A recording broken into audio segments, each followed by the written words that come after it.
Bienvenidos a Noventeros FC, fútbol, nostalgia y cultura pop. Un nuevo episodio en el que, como cada uno, vamos a estar recordando momentos que marcaron nuestra afición y nuestro amor por el fútbol de los 90, pero de los 80, de los 2000, de los 2010, y no solamente eso, también de todo lo que los acompaña y de todo lo que siempre ha acompañado a Puntos de Rabona, que es el cine, la literatura, la música, la sociedad, la política, es decir, todo. Y pues para eso, como cada día, hoy vamos a hablar de el Mundial de 1994. Algo curioso, yo ya había nacido, sin embargo no me acuerdo, tenía apenas 2 años, y entonces sabemos aquí tres edades distintas.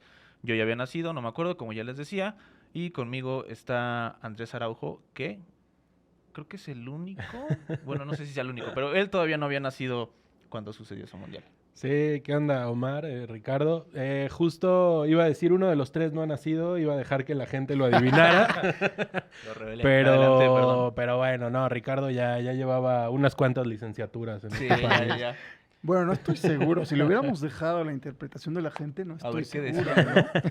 ¿no? Me equivoqué, una disculpa. Pero bueno, ya que lo revelé, también está Ricardo, que él sí ya había nacido. Ya Ya. debía mate 3, Sí, ya. no sé. No. Tenía 5 años probablemente. 5 Me años. acuerdo que ese día, sí me acuerdo del día que llovió muchísimo. En el penalti de Bayo para mí es lloviendo, es la imagen de Bayo volando el penalti.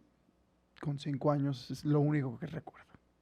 Y también con nosotros, además de todo el equipo de producción, está Cari, está Omar, está Dani, Lalito, que dejó el foro muy bonito hoy, y por ahí Casabal, que sigue dormido como cada capítulo. También está Ángel Albino, ¿cómo estás, hermano? Que él tampoco había nacido. No, yo no había nacido, yo nací un par de años después, pero me parece muy curioso, sobre todo me gustó que, por ejemplo, la mascota fuera diseñada Estaba chida la mascota. creo que fue Warner, ¿no? Creo que fue quien diseñó, o Hanna-Barbera fue quien hizo el diseño de la mascota. Se ve, luego es muy tipo autos locos, muy como de ese Sí. tipo de caricaturas. Pero pues ahí, un saludito para todos los raboneros que nos están viendo. ¿Qué? Oye, lloviendo en mi casa, claro, Sí, no, no en en el el estadio, partido, sí, sí. porque si no van a decir que No, ahí hace un no solazo. está lloviendo. Ya cayó el primer comentario. Sí, no está lloviendo. No, en Pon mi en el casa. video, ¿cómo te atreves a En mi decir casa, eso? en mi casa. Ya, adentro de tu casa, ¿no? Sí, no afuera. Era un Sí, momento estoy triste. hablando de la Jardín Balbuena, no de Estados No del Unidos. Rose Bowl, Del Rose que Bowl. por el contrario, hace un solazo ahí en California, Sí, el sí. verano es caluroso. De eso vamos a hablar, porque partidos de 40 grados. Sí, Sí, es sí, un sí. calor tremendo. Que aquí en México, que es más tropical, pero el verano pues no es tan caluroso y menos cada vez menos. Cada vez llueve más en junio, julio, en Estados Unidos y sobre todo ahí que es un medio desértico. El calor es sumamente fuerte. En fin, yo más o menos de lo que decía Albino, de lo que me acuerdo mucho.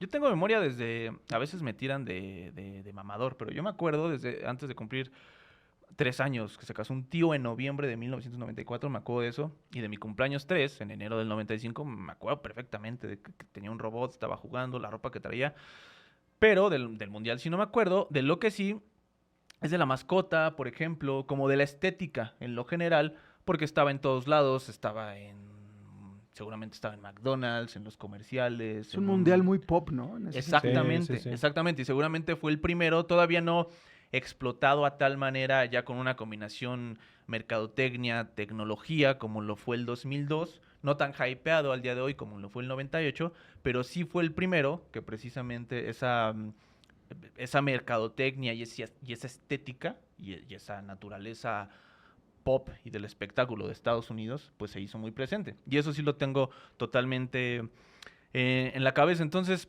además de eso, Ricardo, ¿hay algo más de lo que te acuerdes? Tú que sí tienes en la memoria el Mundial del Cine. Tampoco, ya me están tildando de... No, bueno, pues nosotros nomás decimos que eres el más Eres grande que hay hoy en esta nuestro oficina. Hay que sacar el cajón. Platícanos, ¿cómo era en aquel tiempo las ¿Cómo cosas? eran las cosas? No, a ver, que me acuerde menos cosas de las que ya soy consciente.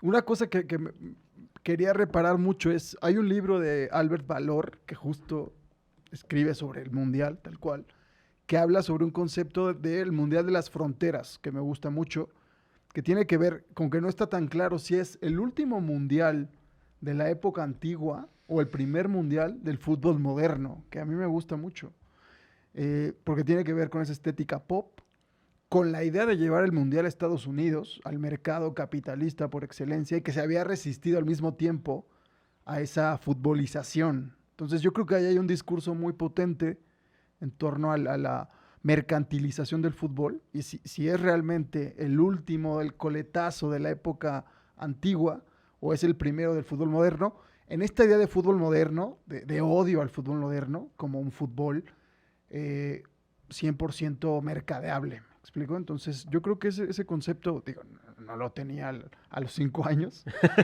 pero ahora que me preguntas, digo, me acuerdo mucho de Bayo, me acuerdo mucho de la enfermera de Maradona, de la efedrina, de hecho, el mejor disfraz que he visto en un Halloween es Maradona con la es el enfermera. de Maradona con la enfermera, es increíble, es tremendo. Me acuerdo mucho de Hagi, como que también es esta idea de los mitos de Europa del Este por Stoichkov, por Hagi, cuando el fútbol no era global, ¿no? Estamos hablando de 1994, todavía se están redefiniendo las fronteras en Europa, la caída del muro, la apertura del telón son muy recientes. Entonces yo sí recuerdo como esta idea de un mundial bisagra, ¿no? Que está ocurriendo algo nuevo. Y además es también como un mundial muy hijo de su momento. O sea, como lo dices, también como pensando en 1994, que ahorita ahondaremos más como en todo eso. Pero es un año como muy trascendental en el sentido de empezar a dar voz a nuevas juventudes que empiezan a ver el mundo desde su misma óptica a partir de la música, a partir del cine y de un montón de cosas. Y de cómo, pues sí, quizá Estados Unidos como gran país, como dices, mercantil y demás, pero abre una nueva manera quizá de ver el fútbol, de entender el fútbol. Además, muchas estrellas como en su crepúsculo también en ese mundial. Creo que también a partir de ese mundial más o menos fuimos perdiendo las camisetas holgadas, que pues sí hacía mucho calor, pero es también como un grito muy noventero de lo que era el fútbol. Creo que a mí 1994 me apasiona mucho como año, a pesar de que no lo viví, como esa apertura a voces juveniles, quizá a la parte más musicalmente es muy palpable lo que es alternativo, lo que no, lo que es plenamente comercial, lo que no, y empiezan a sacar muchas bandas, muchas cosas como nuevas maneras de ver el mundo, y creo que también, yo sí creo que hay un antes y un después. Además veníamos del de Italia, ¿no? Que hay pocas cosas como más autóctonas que un mundial en Italia. Entonces, creo que es muy padre este tema, como pensarlo como un pistoletazo de salida para muchas cosas y muchas formas de entender el mundo también. Y son 30 años, que también. Hace Sí, 30, sí, sí. Hace 30. Hace 30 Ya. años. Pasaron Polvo 30 años, somos. Benjamín. Sigo traumado con regresó 20 en la película, pero yo creo que sí es el punto de partida más bien de lo que decías. Sí es el punto de partida sobre el país capitalista por excelencia, y también quizás en los últimos años es la primera vez que, a ver, México va a ser otra vez sede, pero pues de acompañamiento, porque Estados Unidos lo va a hacer. Entonces, todavía en el 86, México fue sede sola, digamos, que en teoría lo iba a ser Colombia, Argentina en el 78. A lo que voy es a que desde el 94 para acá, los estándares, por así decirlo, de las sedes, de lo que tiene que haber, que Estados Unidos siempre lo ha podido hacer con quitado de la risa, pues, ¿no? Tener un montón de estadios, infraestructura, todo lo necesario para un mundial. A partir de ahí para acá todo se ha demandado, ¿no? Y que ha dejado a unos países endeudadísimos, como sí fue el caso de Sudáfrica, lo que pasó con Brasil, pero justo tuvieron que construir estadios, tuvieron que renovarse, algo que antes no necesariamente pasaba. O sea, aquí en México 86 jugaron todavía en Irapuato, en el Sergio León Chávez, que es un estadio que ahorita va hacia abajo, es un mercado, ¿no? Y está bonito, pero claro, en ese momento no era tan viejo, pero sí creo que los estándares no estaban tan estratosféricos como lo es ahora, y creo que Estados Unidos, por todos los estadios que ya tenía, los domos en ese momento que eran tan usados en Estados Unidos, pues fueron el punto de partida, ¿no? Y también, o sea, yo creo que habría que pensar también a Estados Unidos, tanto en 1994 como lo podría ser ahora en 2026. O sea, nunca ha sido un país que se preocupe por ser continuista con lo que tradicionalmente ocurre en un evento, ¿no? O sea, un mundial en Estados Unidos no va a voltear a Estados Unidos a ver los anteriores mundiales y decir, le voy a seguir. O sea, se adueñan del evento y lo convierten en cualquier otra cosa que puede ser buena, mala, no sé, pero va a redefinir de alguna manera lo que es. Hablas de estos estadios, que es muy importante. O sea, Ricardo, por ejemplo, es mucho más lúcido en la parte del fútbol colegial. O sea, jugar en un Rose Bowl o en un Citrus Bowl tiene como una cosa importante también, y tiene como una especie ahí de... O sea, la marea humana que se genera en esa tribuna, además una tribuna muy abierta. Yo me acuerdo mucho siempre del 360 de YouTube, que es increíble que elijan ese lugar, pero pues es donde más puede brillar la estructura del concierto 360, ¿no? Pero finalmente son estadios para fútbol americano, con toda la, digamos, la monstruosidad que tiene un estadio de fútbol americano de NFL, pero que finalmente, si lo hablábamos hace poco en términos de la mitificación de un estadio, pues sí se queda un poco artificioso, ¿no? O vacío o algo parecido, siento yo. Claro, están los colores, que ese mundial, los colores son muy importantes. Y está esta idea de los estadios, así como hablamos de bandas de estadio, que ese es un debate que hemos tenido mucho, te remite a esto, a las mareas gigantes de gente, o sea, un estadio muy americano, muy estadounidense, ¿no? Y como dices, nace en el college, de cómo se vive. Ahora eso es intraducible al fútbol, que Sí, ¿no? era una derrota evidente y postergable para la organización, porque de hecho ahí nace un poco esta idea de Estados Unidos, no, en cuanto a ellos les interesa el fútbol, van a ser potencia y campeones del mundo, ¿no? Estaba como que estaban postergando su entronización porque era algo que no necesariamente les interesaba. Entonces sí, yo lo veo mucho por la estética de colores, de pop, de esta idea de fútbol de estadio, como las bandas de estadio. Entonces ese es un mundial que a mí me encanta y además muy, muy nostálgico, como que, no sé, digo, supongo que es la estética, pero son imágenes que tienes, a las que vuelves muy fácilmente, muy identificables en todo sentido, ¿no? Y de lo que dices, Estados Unidos es una cultura siempre tan focalizada y incluso obsesionada con el entretenimiento, con el performance, que incluso lo vemos cuando entonan su himno nacional.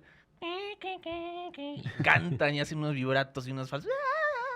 Entonces, eso creo que se vio reflejado en el Mundial por todo lo que dices, ¿no? Lo propio de los estadios, los colores y también la... En la apertura no me acuerdo tanto, por ejemplo. No me acuerdo específicamente, ¿Quién ¿no? estuvo? Estaría bueno ahí. Pero sí lo paradigmático que fue la mascota y tanta imagen Claro. y tanta mercadotecnia. Comentar un poco de lo que sucedió en la cancha, sobre todo México, que en grupo compartió con Noruega, con Italia y con Irlanda. El primer juego lo pierden contra Noruega, que hay una falla súper histórica. De Sague. Bueno, es histórica, pero creo que no tanta gente como que se acuerda, ¿no? Le mandan un centro, remata, la falla, pega en el poste, le vuelve a rematar en la cabeza, él estando en el suelo y la pelota de alguna manera termina Le afuera. faltó, por volver al capítulo pasado, le faltó relato a esa Le falla, faltó ¿no? relato. Sí, imagínate, hay un relato Ahora esa argentino nómina de delanteros también, impresionante. o sea, tú vuelves a esa nómina. Estaba Sague, estaba Hugo ya en una época Hugo de final de su crepuscular. carrera, Crepuscular. pero ahí seguía. Luis. Luis. Estaba Luis García en su en mejor su momento. prime. Estaba Hermosillo, ¿no? Hermosillo, Hermosillo, Flores. que era, sí, de segundo orden, o sea, no cabía Hermosillo. Sí, sí, sí. Sí, No sé si fue Flores, según que yo sí también venía fue. de España, por ejemplo. Luis, poca gente se acuerda, pero Luis jugó en España. Luis Flores. Estaba, bueno, ya un poco más atrás estaba Marcelino, estaba, claro, Jorge Campos, ya estaba Claudio Suárez. Estaba Benjamín, estaba Benjamín. Marcelino Bernal. Que estas entrevistas típicas, por ejemplo, con Aspe también, esa Aspe. generación, ese equipo, había líderes, ahí sí, había Sí. personalidad. Ambriz también. Qué ahí bueno, atrás, ¿no? que varios de los propios jugadores también lo dicen. Sí, sí, sí. O sea, ellos lo escuchan y lo compran y lo asumen. Sí, o de dicen, ellos mismos en ha la época salido. ¿no? sí había líderes, ¿no? Ujú. Exacto. Que esa selección pues venía de lo que pasó en 1993, que fue una irrupción muy importante de México a nivel internacional. Porque antes de eso México solo había existido en el Mundial de 86. Que sigue siendo su mejor participación porque llegó a los cuartos de final, ya en un formato de... Es decir, sí, ya fue el quinto partido, porque también llegó a los cuartos en México 70, pero representaba solo el cuarto partido. Entonces, antes de eso, México internacionalmente, porque quizás a ustedes también les pasaba que oían hablar a sus tíos, a sus abuelitos, gente más grande durante los 90, y siempre era, si ahorita existe, pero en aquel momento el concepto tan claro de que México era malísimo para el fútbol, Antes era absoluto, porque México no existía. En 93 es su primera aparición internacional a nivel continental muy importante, llegando a la final de la Copa América. Y esa misma generación, pues es la mayoría la que va Y al veníamos Mundial. de la abstinencia del 90, ¿no? También, o Sí. sea... No, ¿creen que es el capítulo más oscuro lo de los 90? Yo creo que sí. Aparte por cómo se da, es ridículo.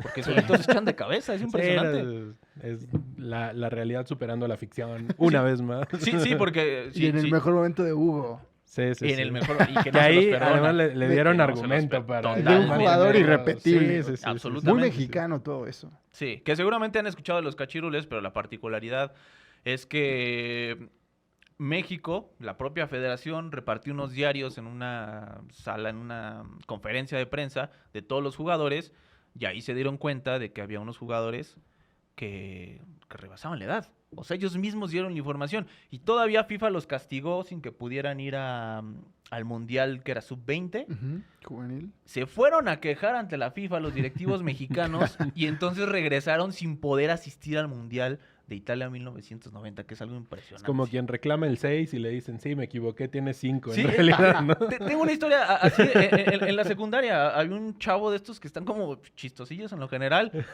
y dio la calificación. Además, un profesor que igual estaba muy particular, por no faltarle el respeto al profesor Yosafat. Entonces estaba dando la calificación porque hablaba así. Y dice, Carlos, creo que se llamaba, Carlos 7. Entonces Carlos dice, ¿pero por qué, profe? Tiene razón, tiene 5. Y le dejó el 5 y así quedó en 5, justo como dices, así le pasó a México. Entonces, bueno, llegan al Mundial con este grupo de jugadores que ya decíamos, algunos de ellos que todavía del 86 alcanza a llegar, creo que ya nadie, ¿verdad? ¿Quién puede ser del 86? A titulares ya nadie. Sí, ya A nadie. lo mejor No, en la creo que nadie. nómina. No sé si estuvo Miguel España en la convocatoria. creo que Seguramente sí, seguramente ser sí. el único que sobreviviente. estaba, ¿no? Y Javier Aguirre, que ya estaba en... no. Era el segundo auxiliar. entrenador de Mejía Barón, que es la transición a Menotti que ya hablabas, que es un punto de inflexión en el fútbol mexicano. O sea, el Mejía Barón, ese mundial, digamos, era lo que había sembrado Menotti con esta revolución, que no se cristalizó también por un tema directivo, ¿no? Como siempre. Luego vino el segundo partido, que fue contra Irlanda, que mete el gol Luis García. Que ahí sí, homenaje total a la NFL, ¿no? La tacleada de Joaquín del Olmo. Joaquín del Olmo. Yarda hablaba de los 20. delanteros. Sí. Ya, Sí, mete el gol Luis García. narración de Va- Pepe Segarra y de los troyanos del Sí. sur de California. Va gritando mentadas por a todo mundo Luis García en todos los idiomas, festejando con un... Tenía buen chino Luis Sí, García, ¿eh? Como que de era- repente se fue. Rompecorazón, era guapo, rompecorazones. Sí, salían las estaba revistas. En la Eres, me acuerdo con... ¿Quién fue? Con Irán Castillo, puede ser. Tiene una portada Luis García en la Eres. Sí, bueno, no me acuerdo, digo, estuvo casado. Pues, Eso tiene que estar en la Kate. portada del programa. Sí. Sí, increíble. Salió en novelas. Sí, salió Sí, en sí, novelas. Algún sí, cameo, sí, sí, sí, cameo. Salió en O sea, novelas. no era actor, sino No, un cameo. Igual que Cuauhtémoc Blanco, que no era actor, y él sí tuvo un personaje larguísimo con Carmelita Salinas. En fin, El Piojo con Dos Mujeres y un Camino, que también sale. ¿Sale el ya, Piojo? sí, sí, sí. Sí. Luego te comparto el clip. que Dos Mujeres y un Camino, pues es como de esos años, del 93, ¿será? 92. Sí, con Vivi Gaitán y Vivi con Gaitán. la tesorito. Creo que la portada era Sí. con Vivi Gaitán, de Luis Ah, García. puede ser. Puede Hay que ser. buscar. Hay qué- que qué buscarla y la portadón, ponemos. ¿eh? Sí. Y Pues ahí ese andaba. gol, sí, el festejo, es como el... A mí me remite mucho como el gol de Owen contra Argentina de Inglaterra. O sea, ese verano para México es el gol de Luis García. Como para Inglaterra seguramente fue el gol de Owen en ese momento. O sea, verlo correr, Sí. ese júbilo. O sea, para mí Y- es la imagen del verano. Y el de Owen, además del festejo, qué golazo hizo Owen. Sí, sí, sí. Lo he escuchado con narraciones argentinas, precisamente, y sí es de esas veces que se quedan de qué golazo hizo este tipo. O sea, es un gol impresionante. Después Owen no alcanzó a despuntar como se pensaba. Y México para el tercer partido empata con Italia, que tal como pasó en 2002, México en ambas ocasiones saca un 1-1 contra Italia, y en ambas ocasiones termina como líder de grupo, Líder. que lo lleva a enfrentarse a selecciones, sobre todo en 2002, pero que en teoría eran ganables, y terminan por ser descalificadas en 2002 contra Bulgaria. Terminan todos con 4 puntos. Sí, que es rarísimo. sí. Los 4 equipos con 4 puntos, ¿no? Que en ese entonces fue el último mundial de 24 equipos. Entonces pasaban los 2 primeros de grupo, además de algunos mejores terceros. Sí, de Esto ahí- siempre se me hace. De se ahí me ha hecho un Italia chiste. finalista, Sí. Bulgaria semifinalista, México pasa como primero de grupo. Y ahí nace, bueno, no, sí, nace lo que platicamos la otra vez, también esta cosa que está muy arraigada de los penales, de que México era malo para los penales, siempre perdían los penales. Estaba el antecedente de 86, pero contra Alemania, ¿no? Que era una épica si ganabas. Y después viene esta contra Bulgaria, que en teoría podías ganar, se van a penales, falla Alberto Garciaspe, que es quizá el más recordado, porque era el cobrador oficial, el que siempre anotaba, capitán. Y aquí lo entrevistamos, por cierto, ya saben que aquí siempre hacemos autopromoción. Vayan a ver la entrevista. Hay un capítulo que lo Hay un explica. capítulo, hay una Sí, entrevista de sí. Apuntes de Rabona que lo explica, pero lo que comenta del penal es que ya había tirado un penal durante el tiempo regular, lo había metido, y que para este otro penal, justo cuando iba a disparar, dudó, o sea, él ya sabía cómo tirarlo, pero dudó porque se preguntó si quizás no el portero ya iba a saber qué hacer, entonces en esa duda, pues terminó pegándole muy fuerte y la bola se fue, ¿no? Pero hay historia en esos penales. Los búlgaros, de hecho, sobre todo, lo han contado todos, porque esa generación búlgara es para mí la más carismática de los mundiales, en general. Cuentan bueno, Stoichkov dice, primero, ¿recuerdas a Hugo diciendo que Stoichkov se había acercado a él? Que le había dicho, oye, todos estábamos asustados porque nos iba a tocar patear penales contra tu equipo, y cuando vimos que no estaba Hugo, nos dio una confianza extra de, "Mira, el mejor jugador del mundo no va a patear un penal, vamos a ganar esto sencillo". Pero lo que les llamaba mucho la atención a los búlgaros es que los jugadores mexicanos no tomaban vuelo para el penal. Lo cuentan todos. A mí me generó mucha fascinación el que todos hablaban que los mexicanos no tiraban el penalti parados, que no tomaban carrerilla. Lo dice Lechkov, lo dice Stoichkov, que dice los peores penales tirados de la historia Son los de esos de de México. los mexicanos, sí. Hubiera ido Cuauhtémoc Blanco. Así lo tienen. Es que Hubiera tomaba- contrastado el que to- promedio de metros recorridos, ¿no? Digo, yo no me había fijado en eso No, hasta yo que tampoco. vi las entrevistas Yo tampoco. y ellos lo tienen como la peor tanda tirada de la historia, ¿no? En ese mundial, ahorita vamos un poquito más adelante a la fase final, pero todavía en los grupos también fue la gran aparición a nivel precisamente mundial de Jorge Campos con sus uniformes, que tendremos un episodio pronto de él para que estén al pendiente. Y hay otro portero, también latinoamericano, que tenía una gran mística alrededor de él, que también era muy conocido en todo el mundo, que es Higuita, y que Higuita era parte de la selección colombiana, que había hecho unas eliminatorias de ensueño, que traía grandes jugadores, y que terminan por ni siquiera poder avanzar de la primera ronda. Entonces, fue una de las historias de tragedia de esos equipos carismáticos que todos piensan que van a lograr algo súper importantísimo. Higuita se equivoca incluso en un gol porque él jugaba mucho. Esa escuela que hablábamos en Club Rabona de Mier. Sí, totalmente. Bueno, pues ahí está Higuita, ¿no? Que le gustaba jugar adelantísimo, jugar con los pies. Se equivoca en un gol. Bueno, se equivoca en una jugada y terminan haciéndole gol.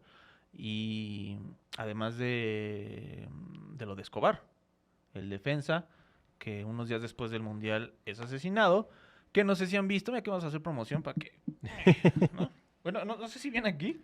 Sí, pero sí hay un 30 por 30, Hay un ¿no? Para ajá, eso. que se llama Los Dos Escobar, que creo que es de los mejores que hay de la serie. Es Sí, bueno. espectacular, ¿no? Que yo siempre he dicho que sería un éxito. De hecho, se redimiría ESPN si solo se dedicara a transmitir los 30 por 30. Sí, de acuerdo, O sea, yo digo, Sí, ¿tienes, sí, sí. ¿tienes eso? Ya, adiós, picante, adiós. Vámonos todos. Vamos, 30 por 30 todo el día. Que de ese mundial salen varios. Ese de Los Dos Escobar, de verdad es buenísimo. Sí, O sea, a mí me cautivó la primera vez que lo vi, ya tiene muchísimos años, que es de Escobar y de Pablo Escobar. Que como Sí, Andrés Andrés Escobar. Andrés Escobar Escobar y y de Pablo Pablo Escobar, Escobar. que Colombia estaba sumida en... Ya los últimos años quizás, pero pues todavía de la violencia, precisamente por el narcotráfico. Y en ese contexto de violencia es en el que asesinan a Andrés Escobar, como con mucha facilidad, ¿no? Sí, derivado de un error directamente, Un autogol. que deriva también a su vez en la eliminación de Colombia. Además a mí, Diego, hablaba Ricardo ahorita de aquella generación búlgara, esta generación colombiana también desbordante de carisma, tienen este partido además en eliminatorias, ¿no? En el Monumental. 5-0. Con esa portada de luto del gráfico Del- a la semana siguiente. Pero además, digo, uno va a Colombia y a pesar de que son diferentes ecosistemas e historias relacionadas con el fútbol en Bogotá, en Medellín, etcétera, etcétera, me llama mucho la atención la tendencia de Colombia, por ejemplo, por encumbrar a sus mitos para lo bueno y para lo malo, ¿no? O sea, vemos este momento que se puede relatar muy bien en el documental y ya a la distancia, pues los mitos siguen existiendo ahí desde Pablo Escobar hasta Higuita, Andrés Escobar, etcétera, etcétera. Y finalmente creo que también, si lo extrapolamos de alguna forma al fútbol mexicano, creo que adolecemos, aunque ya lo habíamos dicho en otro capítulo, pero finalmente sí adolecemos un poco de la identidad que transmiten esos equipos y esos clubes, ¿no? Ahorita lo mencionabas con Higuita en lo relacionado con el juego con los pies, que evidentemente tiene escuela en Kevin Mier, que ahora juega en el Cruz Azul, pero es algo muy de Medellín, muy del Atlético Nacional, muy autóctono de ahí. Y a mí me parece muy potente también esa generación de Colombia en el Mundial, que hace poco fallece uno de ellos, me parece. ¿Quién Era... Rincón, ¿puede ser? Freddy Rincón. Sí, sí, sí. Sí, es cierto. Y Que jugó en el Madrid. y el luto es brutal, ¿no? Y la reminiscencia de él. Y además también algo que me llama mucho la atención es que siempre hay jugadores que eran el mágico de la plantilla, pero se quedan afuera del Mundial, ¿no? Que lo sabía también en los equipos de Medellín. Creo que también es una de esas, es un buen tema también ese de las selecciones carismáticas que se quedan en el camino, pero que finalmente se quedan también en la retina. Colombia, en este caso, también Bulgaria, y que lo hemos perdido por lo que decías un poco de la apertura ahora de los grandes equipos europeos por tener a partir de la ley Bosman jugadores de todos lados y que en ese momento eran casi de ligas locales, ¿no? Y muy relacionados también con sus equipos. Sí, este mundial es previo a la ley Bosman, que es El último, sí. la gran revolución, que para mí marca absolutamente todo. Lo contaba Mostovoy en una entrevista en Jotdown también. Recomiendo mucho las entrevistas de Jotdown con jugadores de Europa del Este.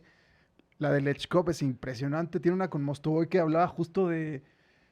tú eras un crack, el Maradona de los Cárpatos, eras el crack absoluto en la Unión Soviética y no se sabía absolutamente... Era una leyenda negra, no se sabía absolutamente nada. Era muy complicado fichar por un club europeo. Es decir, era un mercado 100% restringido en todo término, ¿no? Entonces yo creo que también este mundial es eso, de alguna manera, porque aparece Hagi, aparece Stoichkov, aparece Brolin Larsson con Suecia, que también es semifinalista. Sí es un mundial muy destila este romanticismo del fútbol de antes, ¿no? Del crack balcánico del que no sabes absolutamente nada, creo que también es eso. El descubrir permanentemente. O sea, ahorita hay tanta sobreexposición de todo que ya uno sabe de dónde viene cada uno. Y ya conoce, por ejemplo, Omar siempre dice que el que juega a las 3, 4 de la mañana, él está jugando FIFA. O sea, mientras México está durmiendo, él está jugando FIFA. Y habla mucho, ¿no? De que ya tiene años que ahí es chistoso, que a través de un juego de la ficción o de la realidad virtual, no sé bien qué término usar, pero a partir de ahí mucha gente empieza a descubrir jugadores que ni siquiera han visto en vivo, les llama la atención por alguna razón, no sé, por su calificación, no me acuerdo cómo se llama ¿no? Y dices, a ver este güey, y ya lo ves en la liga, lo ves en la realidad, y a partir de ahí te empiezas a familiarizar con un jugador, ya no solo porque están por todos lados en la realidad, sino también en cosas como los videojuegos. Para cerrar de Colombia, además, uno de las imágenes por perfección de los años 90 del fútbol, pues el pibe Valderrama con este cabello que él todavía lo mantiene, a diferencia del doctor, ¿no? Qué mito el pibe, con esa Totalmente. cadencia, jugaba caminando. Sí. Ese sí era un futbolista de otro tiempo, directamente. Que jugó, pues, su única experiencia europea fue en Francia. Perdón, en el Valladolid. En el Valladolid, me acuerdo de él en el Valladolid. O sea, un jugador 100% sudamericano, que no Sí. no te imaginas en Europa. Y además era más grande el relato y el mito alrededor del jugador, ¿no? O sea, digo, el pibe era un jugadorazo, contrastado, etcétera, etcétera. Pero ya no existe esa mitificación del jugador y ese relato que lo acompaña. O sea, por más que el James Rodríguez de 2014 fuera demoledor y lo fichara el Real Madrid después, pero nada que ver en términos de imagen. Pero es que es la escuela del toque. O sea, Colombia, hablábamos de culturas futbolísticas, de identidades. Colombia es la escuela de toque por excelencia. Que de hecho se puede trasladar, lo hablaba con Federico Guzmán Rubio en otro episodio de Apuntes de Rabona, que como Colombia es, para él, la colombiana era la mejor prosa de toda la literatura latinoamericana. Y que se encadena con la idea de que el fútbol colombiano es un fútbol de toque, de pausa. Tú tenías a Leonel Álvarez, tenías a Carlos, al pibe Valderrama en el centro del campo, y luego tenías literalmente unos trenes por fuera que había que abastecer simplemente por pura inventiva, ¿me explico? Entonces yo creo que se reconoce mucho en la escuela de fútbol colombiano. Que además Higuita, para los que no se acuerden, jugó en el Tibu. El Jugó en el Veracruz. Hay que Vino- conseguir esa camiseta también, ¿no? Otra que quiere conseguir. Otro que...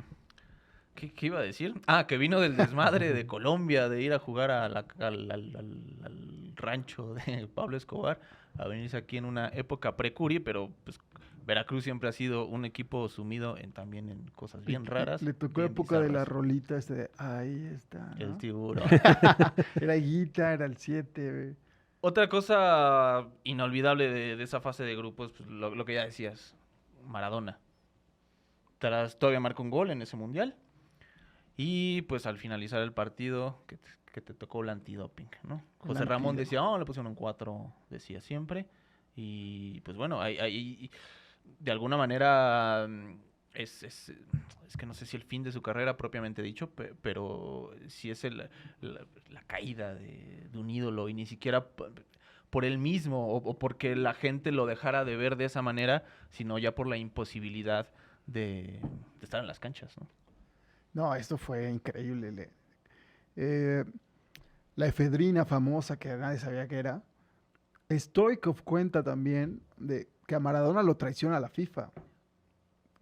Hay una teoría en que Maradona estaba enfermo, que tenía la anuencia de la FIFA para tomar ciertas cosas, porque además era Maradona, y que fue una emboscada literal, lo sacrificaron. Y además es después de que golean a Grecia 4-0. Imagínate Argentina, la gente, hablando de expectativas, así como Colombia después de ir a ganar al Monumental 5-0, evidentemente crearon una burbuja que se reventó con el autogol de Escobar. En Argentina, después de ganarle 4-0 a Grecia, como le ganaron, con Redondo en estado de gracia, tienes a Maradona como caudillo de esa nueva generación, Batistuta. y a Batistuta, y de pronto le cortaron las piernas, ¿no?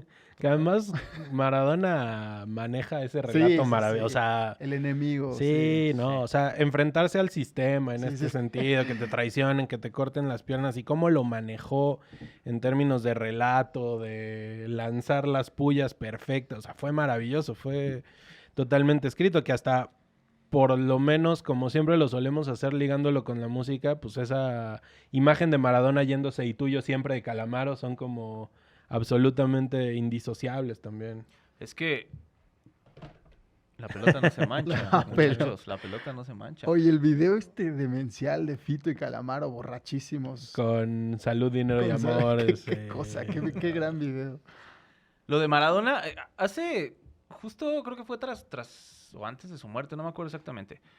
Se hizo un reportaje también aquí en Apuntes sobre la figura de Maradona como ídolo, como cosa mítica en Argentina, absoluta, pero lo contrastante que resultaba con temas de feminismo, por lo que salió de él respecto a maltrato, etcétera.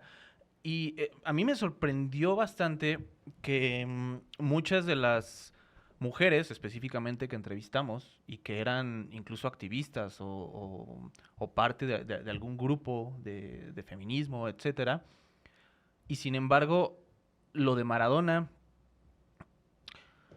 sí generaba que...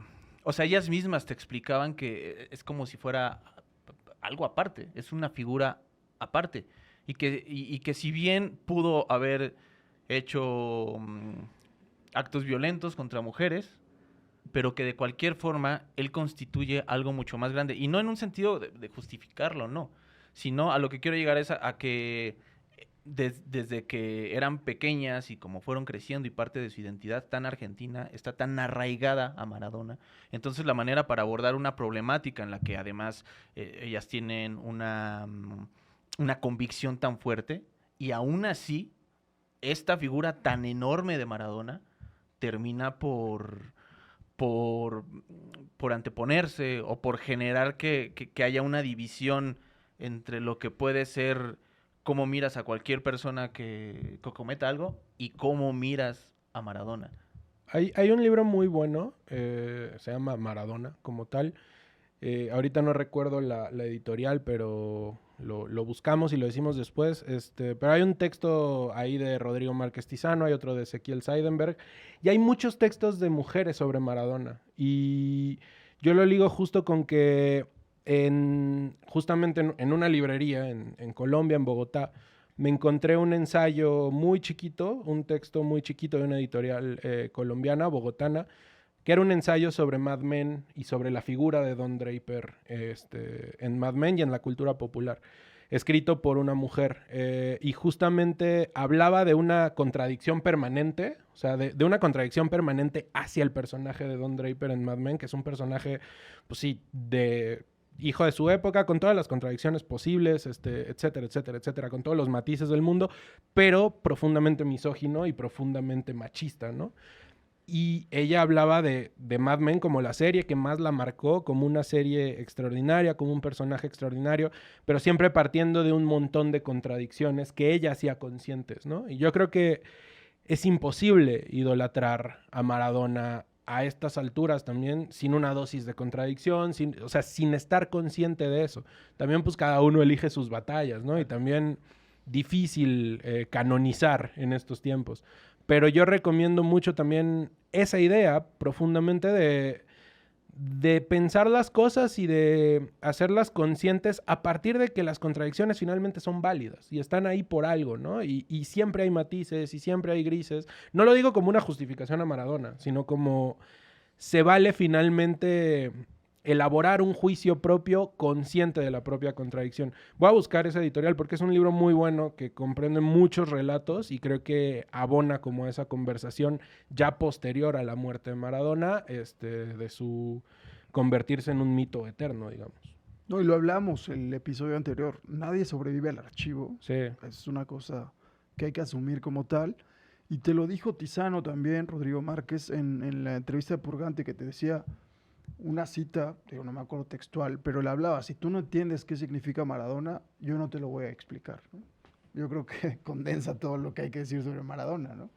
Se siente, o lo palpas y lo mamas, o quedas fuera de esa exaltación del mito, ¿no? Pero sí creo que como cultura futbolística y en Argentina como cultura de argentino, no hay manera de escapar Sí. a Maradona, ¿no? Ahorita que decías de Don Draper, volteé a ver que aquí tengo un chai latte. Aquí tengo agua. Y me quedé pensando en que podríamos ser como, ¿cómo se llamaba la empresa de Sterling Cooper. Sterling Cooper, ¿no? Que podríamos tener aquí 4 botellas de whisky, Hombre. los hielitos, pero pura agüita, ¿no? Sería interesante. Ya estaría como cierto relator que se oye el tintineo de los hielos en el fondo, ¿no? Bueno, además, rápido, en ese mundial, bueno, en ese año pasaron algunas cosas violentísimas. Una fue el asesinato de Colosio en Tijuana, ¿verdad? Lomas Lomas Taurinas, Taurinas, con sí. la La culebra. culebra. Ay, la culebra. Vamos, ay, la culebra. Ay, la culebra. Un candidato, y bueno, que era un candidato, pero además iba a ser el próximo presidente No, de no, ya. México por decreto, por dedazo, Ya estaba. y fue asesinado, ¿no? Estuve en Lomas Taurinas, fui a visitar a unos amigos a Tijuana. Ay, pensé que ese día. No, no, no. A los 5 años. No, Ay. no, no. Y les dije: oye, quiero ir a Lomas Taurinas. Dije: pero ¿cómo? Eres la única persona que nos ha pedido eso. Mira ahí. Dije: no, pues quiero ir al... Es un barrio peligrosísimo. Bravo. Bravo, bravo. Y es una escena desoladora. Tú vas a Lomas Taurinas Sí. y es Es un páramo, es la nada absoluta. Saludos a la gente. Saludos. No lo digo en temas despectivos. No, entiendo, sino claro, que- claro. Sí, Y una energía determinada. sí, absoluto. ¿no? Y está abandonado. O sea, el sitio, o sea, no es mítico.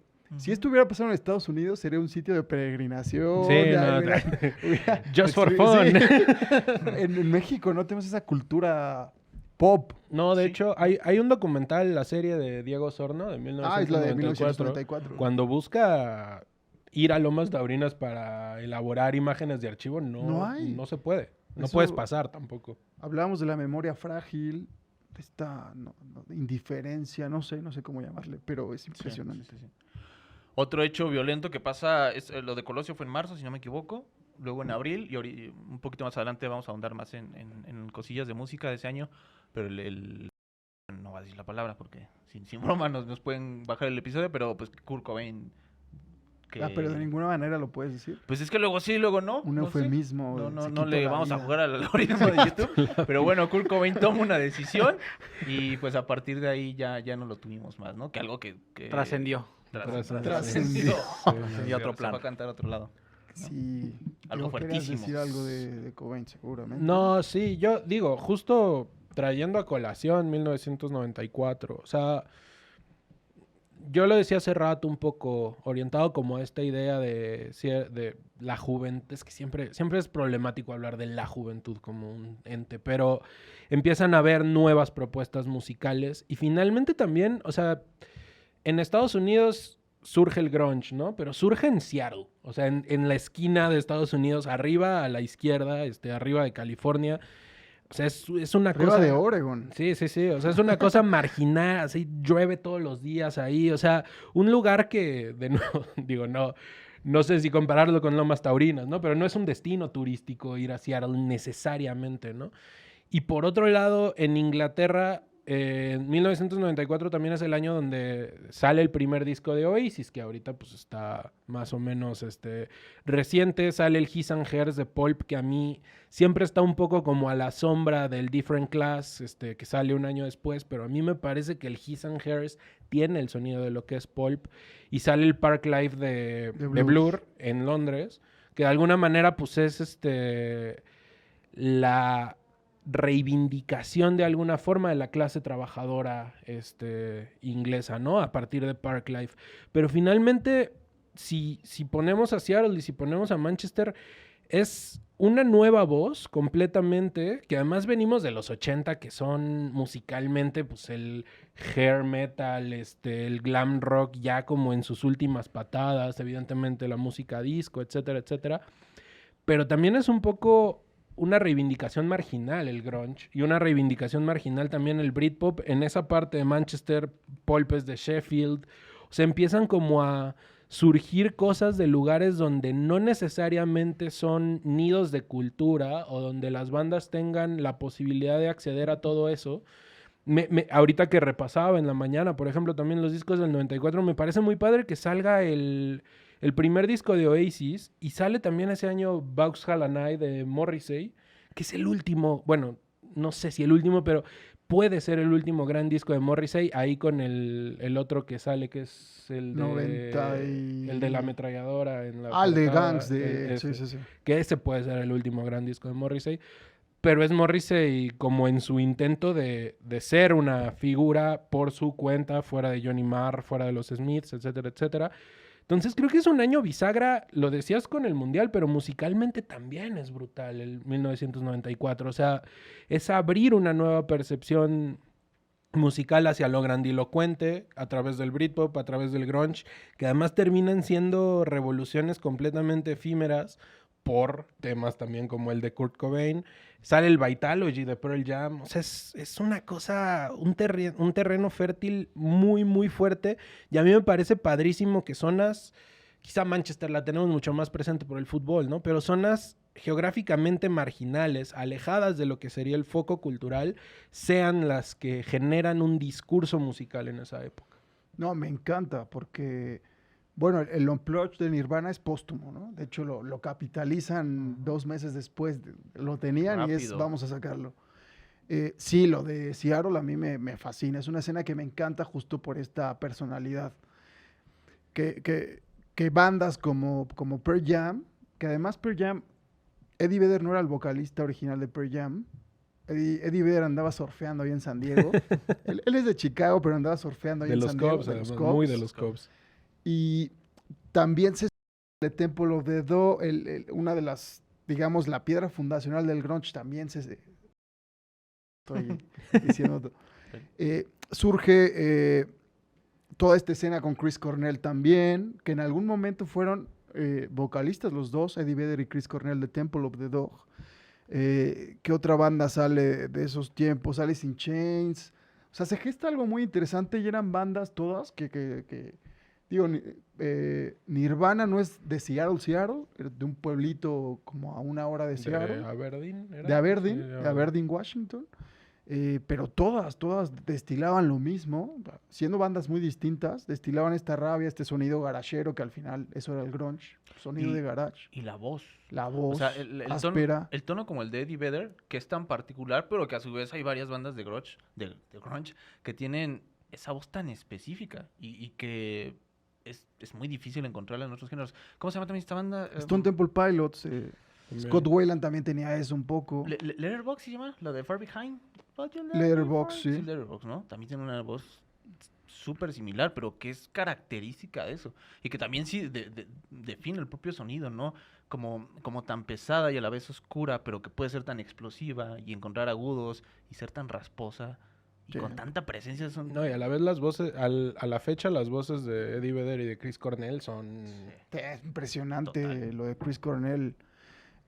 Con Soundgarden se me estaba olvidando. Sí. Soundgarden, que también es una banda de Seattle.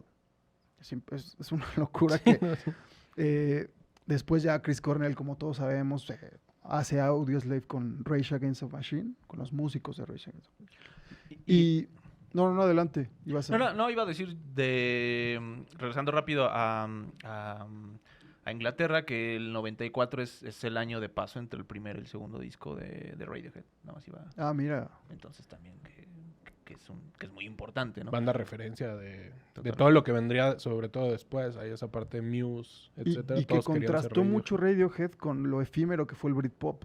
Porque Sí, en realidad sí, el sí. Britpop dura 3, 4 años. O sea, mucha gente habla como un movimiento Sí. y que creó mucho más ruido del que en realidad fue. Fueron 3, 4 años. El Britpop Que se la, acabó en que el la 97, etiqueta sí la 98. siguen usando ya Sí. para Coldplay, para Para King, Travis. incluso, ¿no? Para Travis. Sí, hay como una época de post-Britpop, que puede ser Travis, pero que Radiohead siempre se mantuvo indiferente a todo eso. A mí me gustó mucho la postura de Radiohead, ¿no? Como de, nosotros somos mejores que eso, y en realidad... Y no sé si estaban errados. Sí, y yo creo que fue un acierto y que tenían Sí, el sí, talento sí. para imponerse a eso. Para hacer rapidito de un top 5, ¿con qué par de discos te quedas tu primero ojo del 94? Yo del 94, el His and Hers de Pulp quizá es el disco que a mí me enamoró de Pulp, con permiso del Different Class. Que el Different Class, digo, todo mundo, y yo también, la verdad, lo vamos a poner siempre el Different Class en primer lugar porque trae a Common People, a Disco 2000, etcétera, etcétera.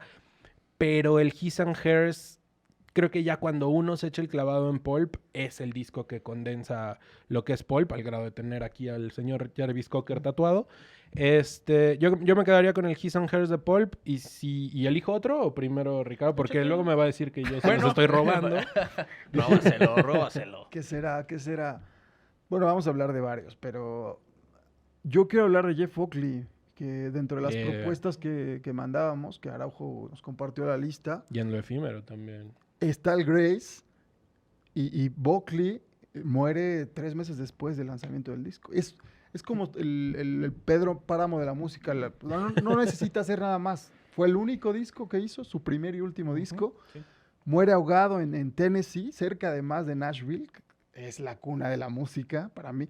Hijo de Tim Buckley, que es una leyenda del folk. Entonces, para mí, cuando hablamos de leyendas perfectamente construidas, el héroe trágico y todo esto, para mí Jeff Buckley es...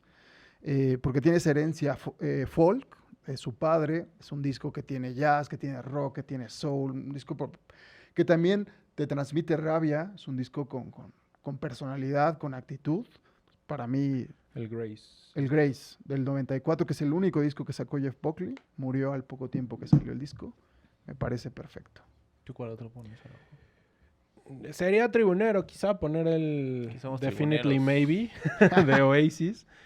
Pero creo que tiene que estar. O sea, Pues sí. finalmente, a mí me encanta que es un disco que tiene mucha personalidad, que tiene además toda esta parte del Oasis de...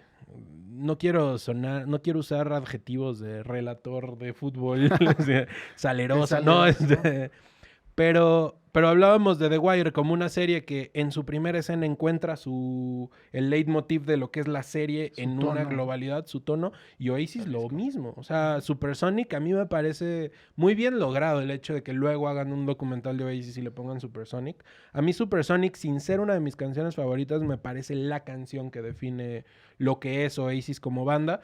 Y yo me quedaría con el Definitely Maybe. Y nada más una cosa que me encantó que surgió esta semana con Liam Gallagher, que después de toda la polémica del Balón de Oro, que creo que ha de haber contratado un community manager porque fue muy, muy prudente al respecto de todo ese rollo. Pero ahora ya volvimos a ver a Liam Gallagher en Twitter. Algo le preguntaron porque Noel Gallagher algo había perfilado de que estaría bien, tocar canciones nuevas, muy bajo esta idea que Robert Plant dijo en su día que no quería reunir a Led Zeppelin porque no quería tener una banda de covers de Led Zeppelin. Y Liam Gallagher básicamente dijo, no, o sea, no vamos a tocar nada nuevo, los vamos a destruir con las mismas canciones de siempre, ya saben a lo que van, ya saben lo que va a sonar. Entonces me gusta mucho que Oasis se reúna ahora, tantos años después, buscando tirarle a lo mismo, que sí es otra edad, es otro momento, es otro contexto, pero también a eso vamos nosotros, a sentir lo que uno siente cuando escucha Supersonic. Entonces yo me quedo con Definitely Maybe de Oasis. Ah, eso se va. Sí. Sí. Oye, pero qué potente que en el 94 mismo año el Parklife de Sí. Blur en Londres, el Definitely Maybe de una banda de Manchester y el His and Hers de una banda de Sheffield. De Sheffield. A mí me parece que ahí se explica buena parte del movimiento que también, bueno, no nos vamos a poner puristas, pero también Pulp a mí no me encaja en esta idea del Britpop. Me parece una banda también que es otra trasciende cosa. a eso, ¿no? Pero bueno. ¿Otro disco? ¿Échate ¿O- otro? Sí, No, sí. habíamos hablado del Dookie, Así, aprovechando el Corona Capital que va a estar Green Day el viernes. Sí, El está viernes, Green Day. con Toto. Con Toto. Green Day, a ver, el Dookie. Es su primer disco con Reprise Records. Ellos venían de ser independientes. Entonces digamos que es el salto de Green Day a las multinacionales, que es importante en el punk rock. Sí, Además, total. es el nacimiento del happy punk, punk pop, como le quiera. Pop punk, el- pink punk. pink Pero punk. Green quiero Day decir. sí era punk en su momento, ¿no? Sus primeros dos discos sonaban a más punk. Digo, no era Pennywise, no era NoFX. Es que para mí el punk... Bueno, el Green Day viene de Berkeley también, de California. Entonces, sí, está esa sí es influencia. parte, digamos, de esta escena de NoFX, de Pennywise, que es un punk más político. Es que para mí el punk tiene que ser político, si no, no me suena punk. Y Green Day nunca me pareció No, una banda realmente. política. Quizá realmente. lo fue cuando ya no era punk ser político. El sino American que- Idiot sí, ya sí. es político. Pero, y además el sonido de Green Day sí siempre ha sido...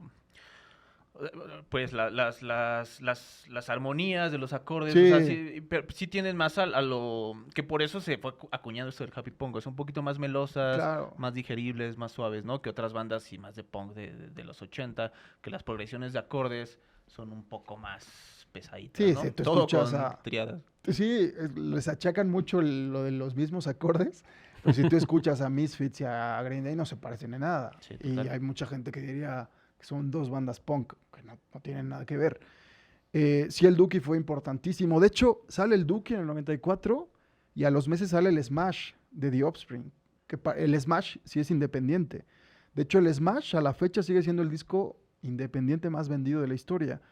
Y en el Smash sí se palpa más esa rabia, que es curioso porque The Offspring también lo tienen como muy encasillado en esta onda del pop punk, del happy punk, y escuchas el Smash de The Offspring y se parece más al grunge que al Obvio. happy punk. Ujú. Entonces, esos dos discos son la piedra fundacional del punk pop punk rock. Todo lo que O sea, el Enema of State de Blink no se explica sin el Dookie y sin el Smash. Sí, todas Y esas ya bandas. todas esas bandas, desde Simple Plan hasta Good Charlotte, otras mucho más importantes. Sí, que hay capas, ¿no? Que hay como lo que cantaba Blink, a mí gustándome Blink, pero hasta el Take Off Your Pants and Jackets empiezan medio a tener algunas letras con un poquito de mayor profundidad. En el disco homónimo lo hacen más, pero antes pues cantaban pura absoluta y total payasada y Sí, tontería. sexo, mierda. Exactamente. Y en lo general, como es Basket Case de Dookie, que es una canción que es a su vez divertida, que a su vez es depresiva, Sí. que a su vez tiene profundidad. Y creo que esa generación de punk está más definida precisamente por una búsqueda de identidad y de introspección personal que lo político, ¿no? Que es lo que lo antecedía. Y Green Day, eso a mí me gusta mucho de Green Day, que tiene esa capacidad de poder ser profundo, propositivo en sus letras, pero ser divertido a la vez. El American Idiot también me gusta mucho. Y dicen el que disco. en vivo son... No, Y son de las bandas Son que una suenan banda mejor. que hay que ver en vivo. suena Sí, brutal. sí, Es sí. un power trío también. Sí, Sí. con guitarra, bajo y Y batería, batería. y con eso suena muy bien. Todo suena en su No lugar. tanto como Blink. Otra vez, Blink suena saludos mal a en Blink. vivo. Suena Bueno, sonar mal. mucha gente dice que vienen de sonar muy bien. Yo tengo mis dudas. Dicen que ya suenan mejor. No lo sé, a ver. Ya Yo encontraron puedo su hacer sonido. Por supuesto. una pequeña anotación. A mí me gustaría agregar el álbum Monster de, bueno, es que no sé inglés, pero son los que cantan Losing My Religion, R.E.M. R.E.M., Monster, ese álbum, y El Nervio del Volcán de Caifanes. Caifanes. La Vámonos. gran obra de Alejandro Markovich, El Nervio Sí, del Nervio Volcán. del ¿eh? Volcán. Que la otra vez Pero- hablábamos del maestro. Sí. ¿El nervio no era del 95? No, es del 94. Ok. Que justo yo lo iba a decir, que con eso lo iba a cerrar. Me iba a salir de toda la vanguardia en inglés para también mencionar a El Nervio del Volcán, que platicamos un poquito de ese disco. Power Trio Caifanes en ese Y momento. también es Power ahorita que lo Trio. dijeron. Entonces, coincidiendo con Albino, es un gran disco. Creo que todos los discos de Caifanes, que solo son 4, pero en un periodo corto de 7 años, del 88 al 95, 94, todos los discos son muy buenos, pues, incluyendo El Nervio del Volcán. Que Y lo fue el interesante último. es que son muchas bandas, güey. O sea, son Sí, muchas bandas en totalmente. una misma, Caifanes. Cada disco es una alineación diferente, entonces es un catálogo muy interesante, la verdad. Para regresar rapidísimo al Mundial, bueno, lo que decías un poco, la final, México ahí se quedó tirado en los octavos de final, eliminación muy recordada como lo son todas, se clava a Suecia hasta semifinales, la propia Bulgaria que elimina a México, Italia, Rumania elimina a Brasil. Argentina además, con Y- un gran Hagi, sí. y Brasil antes eliminó a Holanda, cuando sí se le podía decir Holanda, y en la final se define en penales en el Rose Bowl con una asistencia de más de 100,000 personas, con un calor insoportable, pero con una lluvia de capitalismo en tu casa cuando tenías 5 años.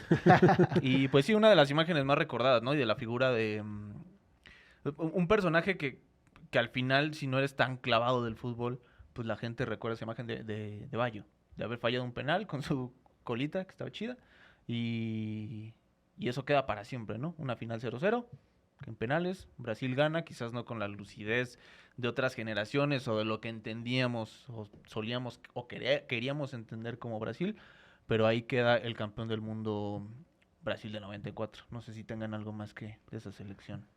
¿o no?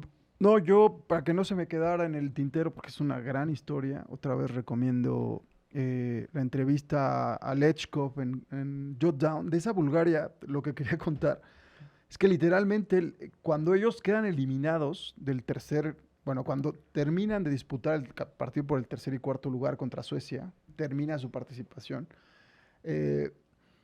la gente del FBI los despidió porque al FBI lo designaron para vigilar a los búlgaros. Entre prejuicios y entre que era un equipo, decía Cruyff y el entrenador Penev, era una banda con con organización, literalmente era una banda de mafiosos.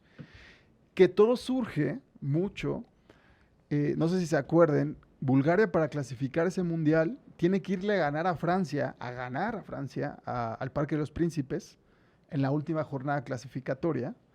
Te estoy hablando de la Francia de Ginola, de Cantona, de Papin, una Francia buenísima, y Bulgaria tenía que ir a ganar. Kostadinov, que después Kostadinov juega en los Tigres, Que la gente en el Kostadinov vino a los Tigres rarísimo. Kostadinov y Penev, que era el sobrino del entrenador, no podían entrar a Francia en ese tiempo porque no les habían expedido el pasaporte francés. Por eso hablaba antes de la redefinición de las fronteras, porque el euro, toda esta movilidad no existía. Y el portero de ese equipo los mete en su coche por la carretera. O sea, los metió clandestinos.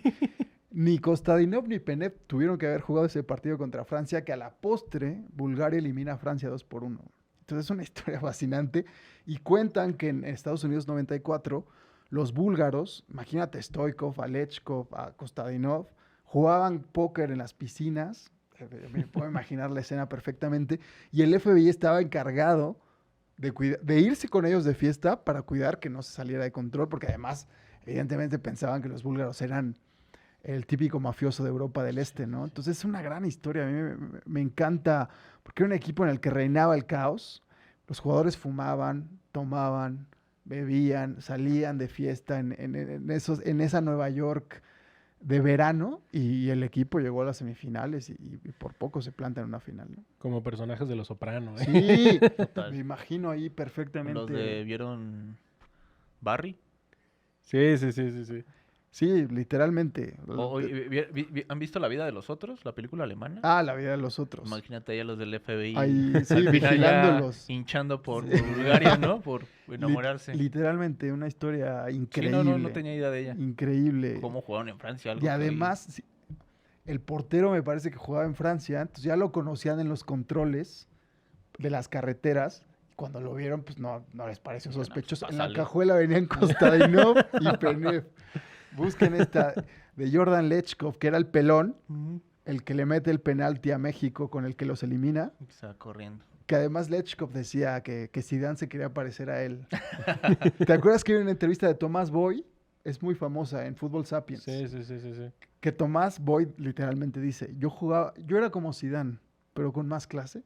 Bueno, yo creo que se la copió a Lechkov, porque Lechkov decía que Zidane quería ser como él, ¿no? Le faltó prensa a Tommy Boy Al jefe, sí. para estar en el lugar de Sí, Zidane. impresionante.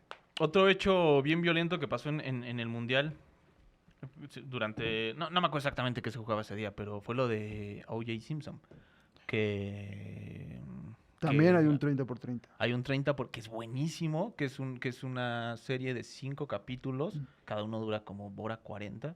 Quizás o sea, como obra total, quizás el mejor de los 30x30. También está el de Lance, que si no me equivoco también sigue siendo de 30x30. Y pues mientras estaba pasando el Mundial, bueno, hay dos. Está este largo que trata sobre O.J. Simpson y hay otro 30x30 corto, Sí, de un como capítulo, veintitantos sí. minutos, que te cuentan el partido del Mundial que estaba sucediendo ese día. Se estaba jugando algo del Masters de Que se golf. detuvo. Sí, sí, De sí. Augusta. Estaban pasando un montón de Estaban cosas en paralelo. pasando muchas cosas deportivas al momento, mientras había sido el crimen que cometió O.J.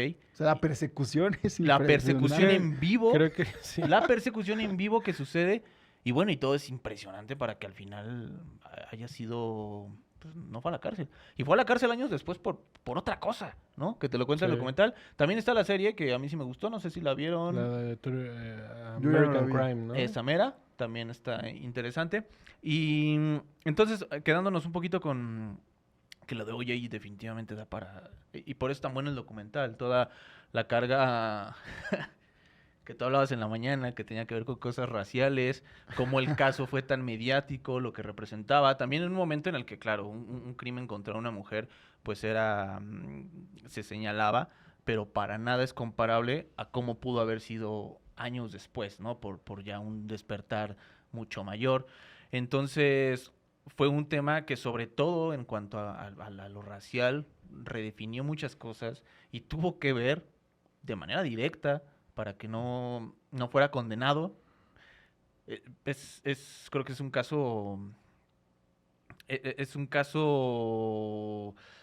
Por eso ya lo decía, el documental es tan bueno, porque tiene tantas aristas, tantas cosas sociales, de los medios, de cómo se idolatra a los deportistas, de cómo todos creían que O.J. era una persona modelo por cómo sale desde el colegial, por supuesto, la carrera que hace, termina siendo actor. está en esta película de Torre del Infierno, algo así. Es decir, era un caso absoluto de éxito, pero también la contradicción que existía con que muchas personas decían que se comportaba como un blanco y que él siempre se dejó arropar por esa cultura y no era una voz para cosas de racismo. En fin, es un gran caso. Pero hablando de la película, del documental larguísimo, también en el 94 hay muchas películas como muy noventeras, por así decirlo, por excelencia, que definen la década. Entonces, una de ellas, pues qué, mira, de las que están aquí, que está por ahí puesta, que es Forrest Gump, que dirige Robert Zemeckis, protagoniza Tom Hanks. Tom Hanks, que es una historia La historia de los Estados Unidos. épica sobre la historia de los Estados Unidos, contada desde una comedia, no sé, semi fársica, pero blanca, y que a mí se me hace una gran película. Además, por supuesto, tiene una manufactura espectacular. Robert Zemeckis dirigió Volver al Futuro, para empezar. Entonces, De la quinta de Spielberg y George Lucas. MX, Además, ¿no? El favorito de Spielberg. Favorito. Alumnazo de Spielberg. totalmente, y también y Tom Hanks se convirtió en su favorito, que después también está un náufrago. Viene una película nueva de ambos, trabajando juntos otra vez. ¿Y ustedes qué otra película traen? ¿O de Forrest Gump? ¿O qué? Pues digo, ahí anda también Pulp Fiction, que creo que es muy paradigmática en la manera de contar, novedosa de alguna forma. Yo siempre mantengo que uno, si hablamos de la nostalgia y más, uno siempre merece que su primer director favorito sea Tarantino, ¿no? O sea, creo que es una gran vía para descubrir el cine. Yo lo defiendo mucho a Tarantino en el cine y a Bolaño en la literatura, como dos autores que más que encontrar un mundo en ellos, que lo hay, te pueden llevar por muchos caminos muy, muy buenos. Y a caballo ahí con Pulp Fiction yo también señalaría, o me parece importante señalar, la de Natural Born Killers, Asesinos por Naturaleza, de Oliver Stone, que fuera de que a mí me parezca, bueno, no sé si la mejor, pero es mi película favorita de Oliver Stone, que si hablábamos de cosas, de dramas políticos, pues JFK está ahí, siempre Malcolm X, o sea, hay muchas películas de Oliver Stone ahí en la conversación. Pero a mí Natural Born Killers me parece una cosa alucinante. O sea, con toda la secuencia inicial ahí del asalto de Woody Harrelson y Juliette Lewis al café de carretera, con Leonard Cohen de fondo, además con una narrativa cinematográfica, un lenguaje cinematográfico orientado a la psicodelia, a la sobreexposición, a los colores completamente saturados. Me parece que relata muy bien lo que es 1994 como año bisagra para contar las cosas de otra manera y para entender las cosas de otra manera. Creo que es muy extrapolable como año lo que platicábamos de lo musical a lo cinematográfico también, porque evidentemente no es una nueva manera necesariamente de contar el cine, porque creo que el verdadero rompimiento ocurre en los 70s de la época de oro al nuevo cine de Hollywood o al nuevo Hollywood. No hay como tal un rompimiento, pero sí llegan nuevas voces que de alguna manera hacen más fresco el lenguaje, hacen ciertas cosas más crudo, ponen el acento en otros lados. Y Natural Born Killers, yo vuelvo a ella ahora y me parece una película muy excesiva y me parece una película que de pronto incluso llega a reírse de sí misma y llega como al rollo autoparódico, pero me parece una película extraordinaria haberla hecho en ese momento. Me parece que a mí me hubiera volado la cabeza si lo hubiera visto en ese momento. Y me sigue pareciendo fabulosa la decisión de poner a Leonard Cohen en el soundtrack, que además el soundtrack me parece que es Trent Reznor quien está a cargo, que tampoco mencionamos, pero The Downward Spiral de Nine Inch Nails también es un disco de 1994 que está ahí. Entonces, a mí, para defender 1994 como un año bisagra donde se empiezan a contar nuevas cosas, creo que Asesinos por Naturaleza tiene que estar ahí. Que Tarantino hace el guión, me parece. Que a él no le gustó tanto como quedó la No, película. pero eso ya... Sí, yo ya, creo ya, que... no. No, bueno, digo. No, que hablabas de Trent Reznor. ¿Te acuerdas que hablábamos de Paco Huidobro? Cuenta una vez que Trent Reznor lo invitó a tocar. Y es una anécdota muy Marta y Gareda, pero muy divertida. Yo sí le creo. Muy divertida. Quería repasar quién ganó el Oscar en el 94. O sea, No me acuerdo. ¿No fue Forrest Gump? Puede ser Puede Forrest Gump. ser, ¿no? No, porque estábamos repasando antes. O sea, del año 94, es decir, la entrega del 95 Sí, la entrega. gana Forrest. No, la entrega del 94. La lista de Schindler. Ah, mira. Es que estábamos repasando las películas y puede ser cualquier cosa, ¿no? Yo decía, cuidado bebé suelto y no sé qué. La máscara, ¿no? La máscara es del Máscara. 94. que Justo estaba viendo divertísima, que me parece muy divertido el recuento que me sale Jim Carrey, me sale el bebé suelto. Ahorita lo busco para no... yo iba a hablar de otra película, de Chongqing Express, de Wong Kar-wai, que a mí me gusta mucho, como lo que debe ser. No me parece una comedia romántica exactamente, pero lo que podría ser una película sobre el amor, sobre seres solitarios, una película perfecta con una ambientación, que esas películas que puedes palpar, que puedes oler, que te remite. Digo, poca gente conocerá Hong Kong y tú te sientes en Hong Kong viendo una película de Wong Kar-wai y fundamentalmente esta, ¿no? Entonces, también cómo contar historias paralelas, cómo entrelazarlas. A mí me encantó el soundtrack, esta canción de los Cranberries con la versión hongkonesa que se repite en un loop infinito. Me encanta toda esta idea de cine que abandera Kar-wai, ¿no? Este cine que se puede tocar me gusta mucho y yo creo que fue una película también muy, muy importante. Bueno, y además conocido que usa mucho, bueno, algunas, sobre todo en In the Mood for Love, Sí. piezas en español, que es algo que pues, obviamente te llama mucho la atención de algo tan lejano, y como la música, y particularmente aquí es que el bolero le resulta tan sincrónico con su cine, ¿no? Y eso se me hace bien interesante. Tarantino reivindica mucho a Kar-wai también, por ejemplo. Tarantino, también una de sus películas favoritas, que lo ha dicho, es que aquí se llamó en México Máxima Velocidad, que es Speed, que protagoniza Keanu Reeves. ¿La del camión? La del camión, Uf. que sí es una película intensísima, Es que antes pasaban justo- en el 5 hasta más no poder. Máxima Sí. velocidad es del 94, tienes razón. Es que el cine noventero se atrevió a un montón de cosas. Sí. O sea, hay cosas que ahorita parecerían un salto a la nada, o sea, una decisión comercial errada. O sea, muchos actores de renombre, o sea, digo, a la larga podrían haber tenido más nombre o tuvieron más nombre, pero de pronto sí hay unas decisiones increíbles del cine comercial hollywoodense, sobre todo de los 90. A mí me encanta. Esa de Speed es buenísima. Sí, como es una película de acción que de verdad te mantiene una hora Sí, sí, sí. absolutamente al borde Sí. de la butaca, ¿no? Y de Tarantino hay dos anécdotas que a mí me llaman un montón la atención, que siempre se las cuento a todo el mundo, pero rapidísimo, Bruce Willis leyó el guión de Pulp Fiction, entonces conoció a Tarantino y le dijo, oye, ¿qué te crees? Que yo quiero hacer a Jules, el personaje que hace Samuel L. Jackson. Samuel L. Jackson. Entonces, pues Tarantino se quedó así de, oye, güey, pero si ves que ahí dice Black, que es negro, y Se sintió Jay, ¿no? y Bruce Willis le dice, no, o sea, yo sé que es negro, pero mira, así como habla, yo así hablo con mis amigos, o sea, lo puedes hacer solo como un blanco acá hipsterzón. Y Tarantino dice que sí se la fue a pensar, pero que ya el otro día le habló y le dijo no. Y antes de eso, Bruce Willis le había dicho, oye, déjame hacer a Vincent Vega.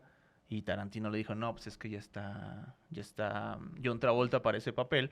Y es ahí que le propone hacer a Jules. No se le hizo y bueno, finalmente termina siendo a Butch. Y la otra que le platiqué la otra vez a Alvin, ¿no? Sí, se la platiqué también a él. Precisamente de Samuel L. Jackson o del personaje de Jules. Tarantino se lo había propuesto a Lawrence Fishburne, Sí, sí, sí. a Morfeo. Entonces, Lawrence Fishburne, que él cuenta que quería crecer en su carrera y que ya tenía un equipo de agentes, dijeron, no, este no es el tipo de película que queremos para ti, ¿no? Queremos un tipo de película ya como más estelar y que te permita dar un salto más protagónico hacia la fama. Entonces es ahí que Tarantino busca a Samuel L. Jackson. Pero habían buscado también a Fishburne para hacer Duro de Matar 3, como la pareja precisamente de Bruce Willis. Entonces Lawrence, sabiéndose que era el único actor de color en ese momento como que estaba disponible, pues dijo, págame tanto o no la hago. Entonces los productores pues estaban ahí dudando hasta que fue Cannes, donde se estrena y gana Pulp Fiction, y dijeron, oye, ¿qué te crees? que hay un vato que anda sonando mucho de esta película de Pulp Fiction, que dicen que está muy chido y que es negro. Entonces, si nos gusta, lo contratamos a él. Si no nos gusta, pues ya nos quedamos con Lawrence Fishburne, que nos cobra lo que nos está cobrando. Entonces vieron Pulp Fiction, les gustó. Y Samuel L. Jackson, pues no solo hizo Pulp Fiction, que es uno de los papeles de su vida, terminó también haciendo esta de Duro de Matar, dejando a Lawrence Fishburne sin trabajo en el 94, Qué terrible 95. agencia de... Exactamente. Y entonces, bueno, afortunadamente para él, pues unos 4 años después llegó Matrix, porque si no, esta decisión de esas 2 películas, pues no hubiera permitido que su carrera jamás explotara como alcanzó a hacerlo. Oye, gran historia esa. Tan buenas. Siempre el cine esconde ahí... Cosas Sí, cagadas. sí, y aparte sí. como las cuentan Tarantino, es un podcast de... No me acuerdo cómo se llama, ¿no? En fin. Bueno, y Cadena Perpetua. Ah, no, sí. Me entretengo mucho revisando las listas de qué se, qué se salió? publicó y todo. No, Cadena Perpetua también. Pues, una gran película. Y Atracción Fatal también con Atracción Michael Douglas. Vi que ese año en México nada más salieron En México es... como 14 películas. No me acuerdo bien, hace rato lo vi, perdí el número. Pero bueno, salió Dos Crímenes, que es una adaptación del libro de Ibargüengoitia. Ujú. Y salió... Ah, que la dirige... se me olvidó su nombre, pero Snyder, que es el que dirige... ¿Zack Snyder? El No, de- aquí mexicano, la el Liga de... La película que El de hacemos superhéroes. Me estás matando, Susana, que es Ok. adaptación de Ciudades Desiertas de Ya, José ya, ya. Agustín. Y que también hizo, que en su momento fue la película más cara de México, la de Arráncame la vida. Mm. Y bueno, hizo esa y también salió Hasta Morir, que fue la primera película de Fernando Sariñana, que tuvo una carrera de madrazos importantes muy fuerte, con todo el poder, a poder. finales de los 90, y bueno, sobre todo con Amarte Duele, Amarte Duele. y ya después se puso a hacer cualquier cosa. Entonces, Una década negra para el cine sí, industrial en el mexicano. 98 se hicieron solamente 10 películas, que es el Siempre- año en el que se han hecho menos En películas. términos de producción 10 fue películas, totalmente. la peor década de la historia. Por eso las cosas que hay ahí, como Solo con tu pareja, El Callejón de los Milagros, está Como Agua para Chocolate, Sexo, Pudor, en fin, cualquier película noventera también tiene tanta importancia porque no había películas prácticamente. Había algunas, todavía estaba como la cola de la sexicomedia, o sea, era sexicomedia, pero peor todavía que la de los 80, y se estaba haciendo mucho eso en los 90. Pues ahora sí, sus recomendaciones para antes de despedirnos de algo que anden viendo, escuchando, tocando, sintiendo. Yo yo ya estoy agarrando la narrativa previa de los conciertos, entonces hablamos de Green Day, pero también como una suerte de telonero el domingo se va a presentar Jack White, que creo que poco se puede ya decir de Jack White que no se haya dicho, evidentemente cerebro de los White Stripes, después una carrera solista muy importante, estuvo en bandas como los Raconteurs, The Dead Weather con Alison Mosshart, etcétera, etcétera, pero trae un disco muy chido que se llama No Name, el disco, y creo que recupera mucho como la parte cruda de la guitarra, la idea de resignificar el blues, de buscarle nuevas vías al blues. Hay también en el Festival del Corona buenos proyectos blues y soul, como The Sacred Souls también, ahí por el sábado me parece que están. Pero ese nuevo disco de Jack White me parece muy padre, tanto para la parte nostálgica de la gente que dice que Jack White ya no está haciendo lo que estaba haciendo antes y tal, porque es una cosa crudísima, como también creo que el disco se defiende completamente solo, no solamente a partir del discurso de nostalgia. Yo nunca he visto a Jack White, tengo muchas ganas de ver a Jack White y me parece además de estos pocos guitarristas que hacen todavía del instrumento una cosa preponderante sobre el escenario, y pues también ahí queda ese maravilloso documental con The Edge y Jimmy Page, a todo volumen le pusieron aquí, pero no recuerdo el nombre en inglés, pero que es una conversación de 1:30 entre ellos tres, muy, muy padre. Entonces ahí está el No Name de Jack White. Y su riff más famoso a nivel masivo, como tantos años después, o varios años después, se ligó tanto al deporte. El tin, tin, tin, te lo ponen en fútbol, cuando anota un equipo, te lo ponen por ejemplo, en el Estadio de los Diablos, cuando hay un jonrón, y en un montón de lados. Creo que incluso fue como oficial en el Mundial, no me acuerdo si cuando salían los equipos, Sí. igual cuando metían un gol, algo que de repente pasó, ¿no? En esa época, sí, cuando salían los equipos, en esa época intenté patentarlo con el grito Martín Cauterucho en los juegos del Cruz Azul, pero no pegó. Desafortunado. Hay un texto del País que decía bandas que nos gustaría que volvieran y que nunca van a suceder su reconciliación. Hablaban de los White Stripes, hablaban de Mecano, De Smith, seguramente. De los Smith, los sí. Talking Heads también. precisamente es que, bueno, y se va a ligar a mi recomendación. Vi el documental, que es en realidad un concierto filmado, Es buenísimo. el de los Talking Heads, de Jonathan Demme, que fue el mismo del Silencio de los Inocentes. Y en este texto del País justo hablaban de los Talking Heads, o sea, como bandas que aunque quisiéramos, o sea, no va a suceder. Los Talking Heads acabaron Muy fatal, mal, sí, sí, muy, sí. muy mal, ¿no? Yo creo que incluso peor que los Smiths. O sea, veo más probable que Johnny Marr y Morrissey se pongan de acuerdo a que los Talking Heads puedan volver. Bueno, y recomiendo mucho, estaba circulando en la Cineteca de las Artes. Stop Making Stop Sense. Making Sense. Impresionante el concierto que fue por ahí del 86, puede ser, Sí, en el... en el Royal Hall. No, en el Fillmore, creo, de Los Mm. Ángeles, arriba de un gran bar, el Frolic Room, que sale en LA Confidential. Impresionante el concierto.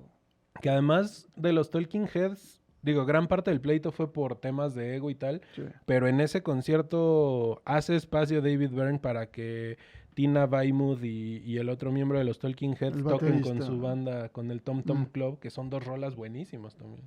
Sí, David Byrne es este frontman con energía y que te transmite absolutamente todo. Yo creo que es también un tiempo en el que ya no va a volver, ¿no? Y ellos lo dicen. David Byrne dice, no tiene sentido reunir a los Talking Heads porque el mundo ya no es como era cuando los Talking Heads fueron los Talking Heads. Entonces me parece perfecto para recuperar ese Stop Making Sense, se llama, de Jonathan Demme.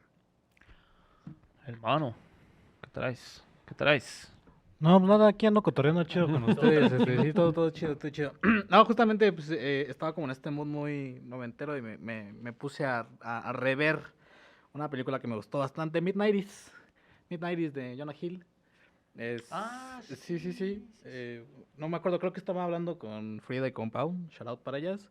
Que justo me gustaba mucho este tipo de películas que son como coming of age. Y creo que este es como un claro ejemplo muy chido de un coming of age muy bien realizado. Porque pues tenemos la de 10 cosas que odio de ti, ¿no? Sobre todo. Pero Mid-90s, pues sí, justamente te habla de la época en Estados Unidos, de los 90s, y de pues, cómo un niño pasa a ser un adolescente, ¿no? Está bien chida la película, que la han visto. Yo no lo he Yo visto. no. Es como dice la primera película de Jonah Hill, que es el que sale en El Lobo de Wall Street. Mm. Sí.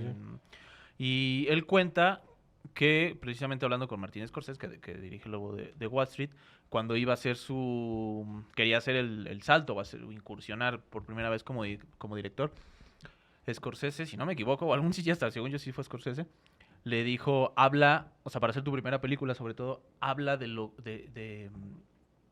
que tú eres, de lo que más te apasiona, de lo que más te gusta, y entonces va a ser más fácil que de esa forma puedas hacer una película, generar una película. Entonces cuenta la historia de un adolescente y el mundo de las patinetas, sobre todo, obviamente estas primeras... El despertar El sexual. despertar sexual, los primeros acercamientos con chavas, con la amistad, con encajar, y que sí se siente súper noventero, incluso el formato es 4:3, tiene el grano la película, entonces sí es una película que, complementando a lo que dice Albino, me gusta mucho, y quería decir eso, ¿no? De cómo hablar de algo que te apasiona tanto puede, ya para poner algo, ya desde el intelecto en una película, pues sí tiene una importancia importante, porque sabes más de lo que Claro. de lo que estás hablando, Sí, ¿no? claro. Y yo ayer vi Mommy de Javier Dolan. Tengo un Dolan. rato que no la veía. Es una película que ya había visto como varias veces, que por cierto va a ser una queja a PlayStation, porque esa película, como es canadiense, es región 1, entonces los DVDs, todavía la tengo en DVD, puedes configurarlo para cambiar las regiones, bien por regiones. Y en el PlayStation puedes cambiar la región, pero solamente te deja cambiarla 5 veces. Que se me hace un absurdo que PlayStation te dice, solo la puedes cambiar 5 veces. En fin, ya se me van a acabar por haber visto ayer Mommy, pero una película que trata la relación entre un adolescente y su madre, que es sumamente tormentosa porque él tiene una condición que lo hace ser totalmente explosivo, violento, en una Canadá que es ficcional en el sentido de que supuestamente si no puedes ejercer la paternidad o la maternidad en las mejores condiciones porque no tienes dinero suficiente o porque tu hijo tiene alguna condición o lo que sea, puedes entregarlo al Estado y el Estado se va a hacer cargo de él. Entonces es parte de la historia. Esta también tiene un formato que va de... está en 1:1, una gran parte de la película. Tiene un soundtrack muy chido, muy divertido. La canción de Wonderwall de Oasis juega un papel fundamental en una de las escenas como insignia de esa película. Un cineasta, Javier Dolan, que tuvo una explosión grandísima, que a los 20, 22 años ya estaba rompiéndola en Cannes. Pues ya se retiró, ¿no? Que sin embargo, vino a menos, Dijo que vino a era menos con sus películas, como que ya de ser como el niño maravilla, le empezó a caer como un jugador sub-17 de México. Y pues sí, una carrera que estaba sumamente joven. Porque cuando yo empecé a oír esto de Cannes, cuando lo conocí, yo creo yo tendría, no sé, 16, 17 años. Y decían, 22 años. Y yo decía, bueno, pues sí, Sí, ya genio está precoz. grandecito, ¿no? Pero ya ahorita te das cuenta de que pues, era un niño, ¿no? En fin, la Pero película se está muy chida. desencantó del cine. O sea, él Sí, dice dice que, que ya no le ponen atención a sus películas. exacto, que los hábitos de consumo, que él no está hecho para Para filmar en esta época. Pero, pues, Mommy, además es una película, o sea, muy musical, muy ágil en ese sentido. Está buena, a mí me gusta mucho. Ayer reconecté con ella, que tenía mucho que no la veía. Y pues ahí está. Entonces, pues ahora sí nos vamos a despedir de este episodio sobre el 94, el Mundial, Kurt Cobain, Colosio, los búlgaros. Que hablamos de Un montón todo, de ¿eh? cosas. ¿no? Increíble esa historia de Es la carretera. impresionante. Sí. Pues ahí está, Ricardo. Un placer. Y arreglas lo que dije que no debería haber dicho. Ahí lo muteamos. Araujo, No, un placer y vuelve Paul McCartney, que no es poca cosa. viene mañana, lo vamos a ver. Ahí nos Sí, saludamos. Paul sí. McCartney. Se empalma McCartney con, digo, si quieren otra vez, Love of Lesbian ahora va al lunario. A quien quiera. Yo siempre defiendo a Love. No, porque McCartney además va a estar en el Corona. Sí, y tiene 2 fechas, Tiene 2 fechas. martes y jueves. Martes y jueves. No me gusta que se empalmen los conciertos. Pues no. Me hizo tomar una decisión que para la que no estaba... Pero los viste el listo. sábado, ¿no? Vi a Love, pero no vi a Blink. Bueno, es que todo es una escalerita. Y no vi a Slipknot. Unas por otras. Dios da y Dios quita. Y no viste al Cuate Sepúlveda. Y no vi a Vale, Cuatro. madre, Y no vi el Cruz tampoco. Azul Tigres en vivo. Ni hablar. Hermano. Nos vemos la siguiente semana con otro capítulo de aquí, Noventeros FC. Pues ahí está. Nosotros fuimos Cari, fuimos Omar, que la otra vez se mega benardeció porque no dije su nombre cuando nos despedimos. Entonces, pues, una disculpa para Omar. El hermano, Albino, Ricardo, Araujo, Dani, Lalito y Casabal, como siempre lo digo, durmiendo. Todo el equipo de Apuntes de Rabona. Yo soy Omar Sánchez. Esto fue Noventeros FC. En Apuntes de Rabona nos vemos a la próxima. Adiós.